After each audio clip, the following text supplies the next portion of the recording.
સવારમાં મોગલ ડાયરાને એક નવો સુખનો સૂરજ ઉગાડી જ દીધો આજે પપ્પાના ઘરે.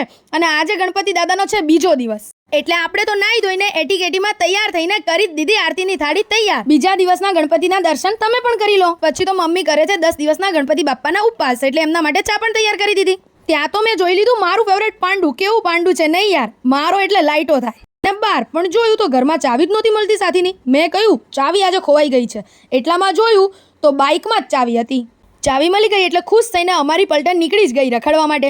એટલામાં તો અમે ડે 2ના બીજા ગણપતિના દર્શન પણ કરી દીધા. તમે પણ કરી લો ગાઈસ ગણપતિ દાદાના દર્શન. એટલામાં તો યાદ આવ્યું જમવાનું બાકી છે, તો સાંજે 4 વાગે જમી પણ લીધું. જમીને પોતાના 2 પગે ખચકાયા ઘરનો સામાન લેવા માટે. અને આ છે આપણી ફેવરેટ ચોકડી, જ્યાં આપણો પરમ મિત્ર ના ભટકાય ટ્રાફિક એવું બને જ નહીં. ખાલી થેલી લઈને ગયા અને ભરીને થેલી લાયા અને ઘરે પહોંચી પણ ગયા. બસ પછી તો થઈ ગયો બાપ્પાની સંધ્યા આરતીનો ટાઈમ. તો અમે બધાએ આરતી કરી પણ લીધી બાપ્પાની. તો મળીએ કાલના નવા મિની વ્લોગમાં. ત્યાર સુધી દરેક ફોલો કરતા જાજો. જય હિન્દ, જય ગણેશ, જય મોગલ.